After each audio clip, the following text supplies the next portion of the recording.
Shalom kepada jemaat Tuhan. Jadi kita diambang menyambut perayaan Christmas. Jadi saya ambil kesempatan ini untuk mengucapkan selamat menyambut Christmas kepada semua. Baiklah, tanpa membuang waktu, kita masuk dan meneruskan kepada firman Tuhan kita untuk hari ini. Ya, jadi sebelum itu mari kita tunduk kepala, kita berdoa. Bapa di surga, terima kasih Tuhan untuk kesempatan bersama sekali lagi untuk mendengar firman-Mu. Dan kami berdoa Roh Kudus Tuhan memimpin kami semua yang mendengarkan firman Tuhan ini, supaya firman Tuhan ini menjadi dorongan kepada kami semua dan memberikan makna, memaknai sambutan kami, Christmas kami pada tahun ini. Di dalam nama Yesus kami berdoa. Amin. Nah, untuk minggu ini, ya, tema kita adalah kedatangannya membawa perdamaian. Dan ini akan diambil daripada Lukas pasal 2 ayat 1 hingga 14 dan kemudian Yohanes 14, 15, 21, ya. Tidak semua ayat kita ambil daripada petikan-petikan ini, tetapi kita ambil beberapa ayat yang berkaitan, ya.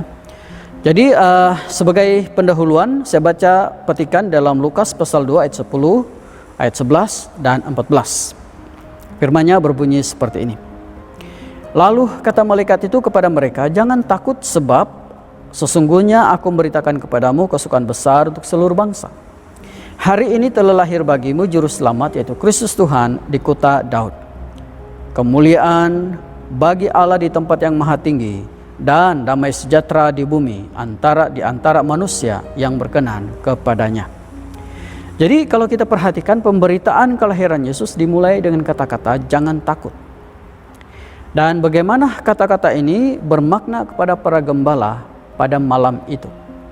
Ya, sudah pastilah kata-kata ini adalah sesuatu yang sangat penting kepada para gembala, karena itu seperti penawar kepada ketakutan dan kebimbangan mereka apabila menyaksikan sesuatu yang luar biasa lewat kehadiran para malaikat itu. Ya, daripada mereka takut, sekarang mereka bersukacita. Karena apabila malaikat itu mengatakan jangan takut dan seterusnya menerangkan kenapa, maka mereka menjadi begitu bersukacita. Jadi sama dengan kita hari ini di dalam situasi dunia yang penuh dengan kebimbangan dan ketakutan, ya. Terutama hari ini kita berhadapan dengan COVID, ya. Kedatangannya yang kita rayakan di dalam Christmas adalah sesuatu yang turut membawa bersama damai yang sangat-sangat diperlukan oleh manusia dan dunia secara amnya.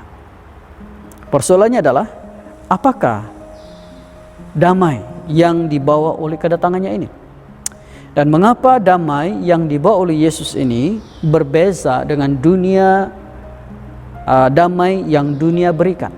Kita akan melihat bersama-sama. Yang pertama adalah kedatangannya untuk pengampunan dosa.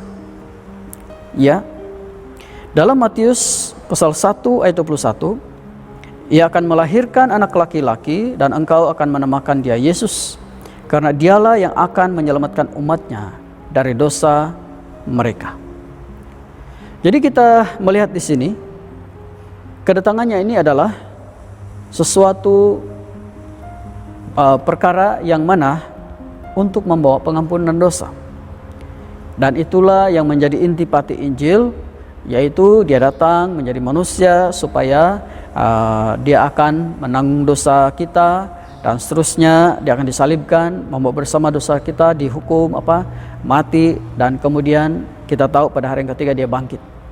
Semua ini adalah satu ringkasan tentang bagaimana pengampunan dosa ini akhirnya kita miliki. Karena sekarang dengan percaya kepada dia, ya, yang sudah bangkit itu, kita mendapat pengampunan dosa. Jadi bagaimana pengampunan dosa ini memberikan kita kedamaian?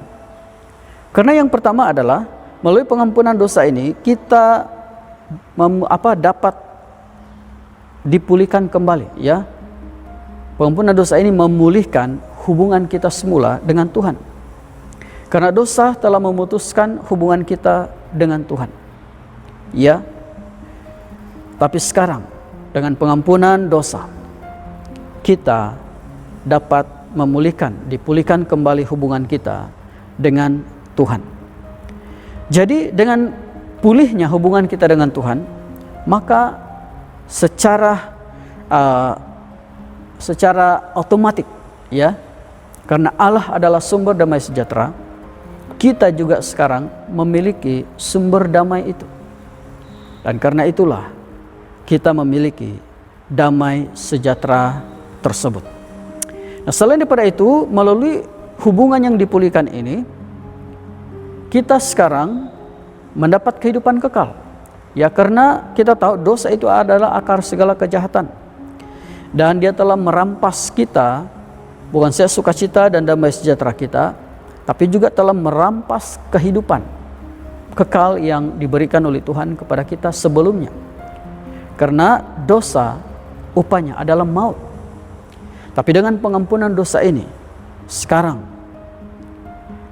Yesus telah mengembalikan semula kehidupan kekal itu melalui pemulihan hubungan kita semula dengan Allah. Jadi dua perkara ini adalah perkara asas yang paling penting bagi sumber damai kita. Kalau kita memiliki dua perkara ini, maka seperti mana Alkitab mengatakan, biarlah kita kehilangan apapun di dunia ini, kalau dua perkara ini dapat dipulihkan hubungan semula dengan Tuhan, dan karena itu kita memiliki semula kehidupan kekal, kita akan mengatakan tidak apa-apa. Karena apa yang terpenting, yang paling berharga sudah kita miliki. Jadi tidak heranlah ramai para hamba Tuhan, contoh terdekat Rasul Paulus sendiri, mengatakan bahwa baginya tiada apa-apa lagi yang paling penting dalam hidupnya. Bukan mengenai siapa dia, kelulusannya, wibawanya, kedudukannya dan sebagainya.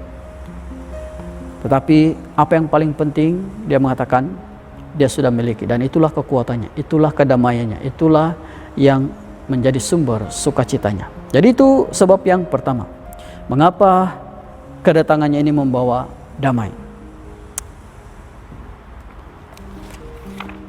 Nah, perkara yang kedua adalah kedatangannya untuk menyertai kita. Apa pula maksudnya ini?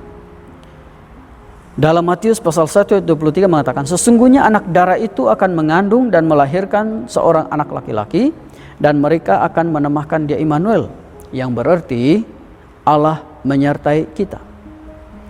Apakah dengan kedatangannya ini yang bermaksud Allah menyertai kita, bermakna bahwa sebelum ini Allah tidak menyertai kita? Ya. Nah, sebenarnya sebelum ini pun, ya, sebelum kedatangannya ke dunia ini pun, untuk yang pertama kali, dia tetap menyertai kita. Tapi sudah pastilah konsep atau prinsip atau situasi adalah berbeza. Karena dulu ketika Tuhan menyertai, khususnya bangsa Israel, dia boleh menunjukkan penyertanya itu dengan pelbagai cara. Sama ada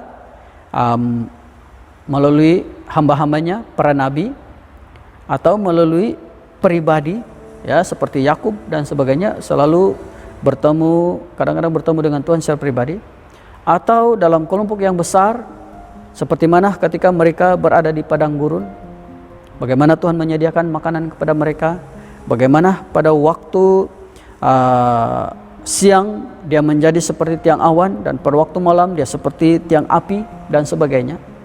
Ya, Tuhan menyertai juga. Tapi sekarang, ya, kedatangannya ini adalah coba menyatakan tentang kehadirannya yang lebih intim, lebih erat, dan lebih personal kepada kita. Namanya sejak pun Allah menyertai kita, Immanuel, yang berarti Allah menyertai kita. Sekarang dia tidak lagi melalui orang-orang tertentu, tapi sekarang langsung kepada kita.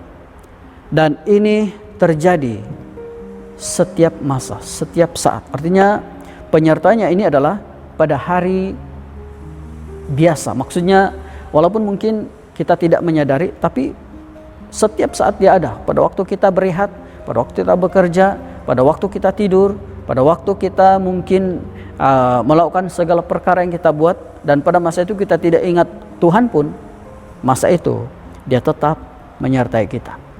Artinya dalam keadaan-keadaan seperti itu, sekarang Tuhan menyertai kita. Nah, selain daripada itu, penyertanya juga itu lebih terlihat khususnya apabila kita di dalam berbeban berat, pada waktu kita berbeban berat.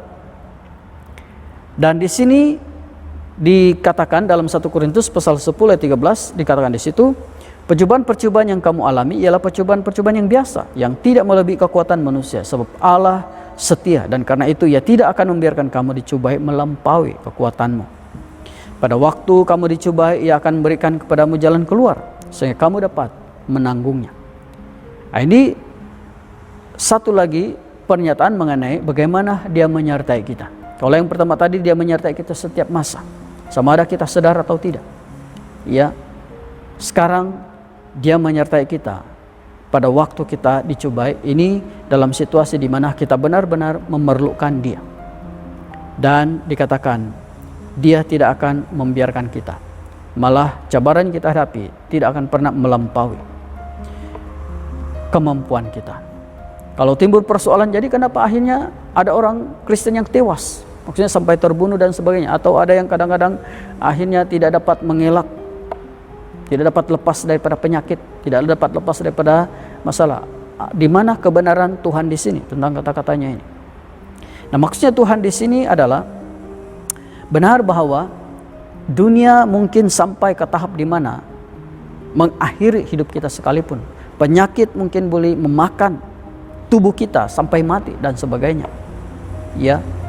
Tetapi itu tidak bermaksud bahwa Tuhan masih tidak menolong kita melampaui kemampuan kita. Karena walaupun akhirnya tubuh kita binasa, sebab mungkin waktunya sudah tiba, tetapi kita harus ingat, yang binasa itu hanyalah tubuh kita yang fana. Tapi tubuh kita yang kekal, roh kita akan bersama dengan Tuhan. Artinya tidak ada sesuatu pun yang dapat dikawal oleh dunia ini atau apa saja, karena semuanya di dalam tangan Tuhan. Dan inilah maksudnya ini penyertaannya. Dan penyertaannya ini bukan hanya ketika kita masih di dunia ini, tapi selepas kita meninggalkan dunia ini. Dan perkara yang ketiga adalah kedatangannya untuk memberi hidup berkelimpahan. Ya, jadi kita akan melihat dulu yang pertama, memberi hidup. Ya, dalam Yohanes pasal 10 ayat 10b mengatakan, Aku datang supaya mereka mempunyai hidup dan mempunyainya dalam segala kelimpahan. Jadi daripada satu ayat ini saja kita sudah melihat dua perkara. Yaitu yang pertama, memberi hidup, dan yang kedua, hidup berkelimpahan. Apa maksudnya memberi hidup di sini? Ya. Nah, memberi hidup di sini adalah berbeza dengan bagaimana kita mengerti tentang hidup. Ya, sebab pengertian kita tentang hidup adalah macam kita sekarang lah, kita hidup. Sebab kalau kita tidak hidup, matilah. Ya. Tapi hidup di sini lebih daripada itu. Hidup di sini adalah suatu kehidupan yang dipenuhi dengan arti. Hidup yang dipenuhi dengan makna. Hidup yang dipenuhi dengan semangat. Hidup yang dipenuhi dengan tujuan. Ya, karena ada juga orang hidup tetapi seperti bangkai berjalan.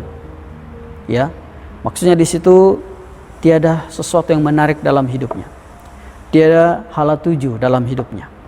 Baik semasa hidupnya di dunia ini, apalagi soal mengenai ketuhanan, rohani dan sebagainya, tidak ada. Hidup juga, tapi begitulah kehidupannya. Tiada sesuatu yang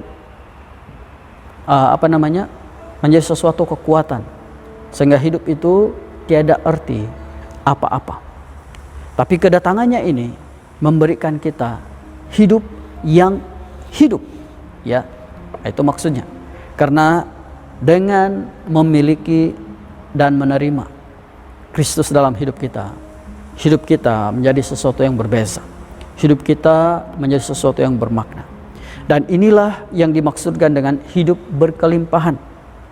Karena kelimpahan di sini kita milikinya bukan saja melalui bagaimana hidup kita sekarang lebih berarti, bertujuan, menarik, tapi juga karena mereka yang berada di dalam Tuhan, percaya di dalam Tuhan, hidup mereka itu dipimpin, dipandu oleh rancangan Tuhan, oleh pimpinan Tuhan, oleh kehendak Tuhan. Dan kita tahu kalau kita berada di dalam pimpinan Tuhan, di dalam jalan-jalan Tuhan, itu adalah satu kehidupan yang berkelimpahan. Ya, itu adalah satu kehidupan yang mana menikmati apa yang Tuhan sudah sediakan di setiap langkah kita. Jadi ini yang akan menjadikan hidup kita penuh damai, penuh sukacita. Karena kita tahu walaupun senang bagaimana sekalipun jatuh dan bangunnya kita di dalam perjalanan realitinya kita seharian, tetapi kita tahu bahwa sentiasa Tuhan ada dan sedang menyediakan setiap apa yang kita perlukan selama kita berada di dalam jalan-jalan Tuhan. Dan kita tahu bahwa hidup di dalam Tuhan adalah suatu hidup yang sentiasa berlimpah-limpah dengan berkat Tuhan, bukan saja dari segi jasmani, tapi juga ekonomi, tapi lebih-lebih lagi dari segi jiwa kita, dari segi sukacita kita, dari segi roh kita, ya. Dan ini dunia tidak dapat berikan. Satu-satunya yang boleh memberikan semua ini adalah Allah sendiri. Karena kalau kita perhatikan Yohanes pasal 14 ayat 27, dan ini adalah penutup. Dan ini adalah petikan yang menjadi tema kita Christmas tahun ini. Tema Christmas kita tahun ini. Ya. Kenapa? Karena di dalam petikan ini dia mengatakan, damai sejahtera ku tinggalkan bagimu, damai sejahtera ku berikan kepadamu, dan apa yang ku berikan tidak seperti yang diberikan oleh dunia kepadamu. Janganlah gelisah dan gentar hatimu. Kita perhatikan di sini.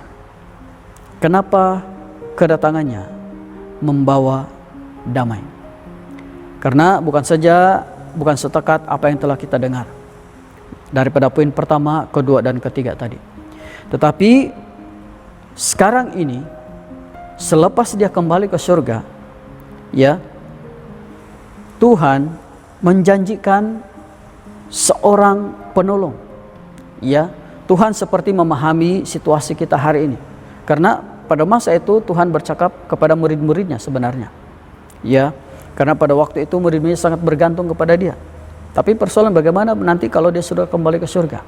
Tuhan kata, nanti ada seorang.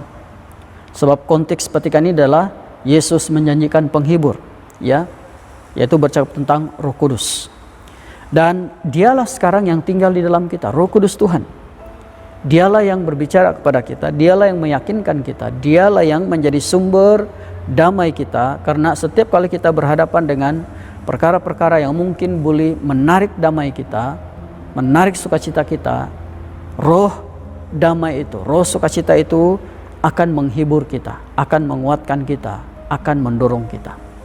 Karena itulah mengapa setiap orang yang percaya hari ini kita akan melihat sukacita di wajah mereka.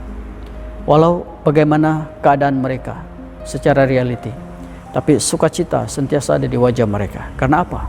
Roh Kudus Tuhan yang adalah Allah sendiri, sumber damai itu, telah tinggal dan menyertai mereka dan kita semua hari ini.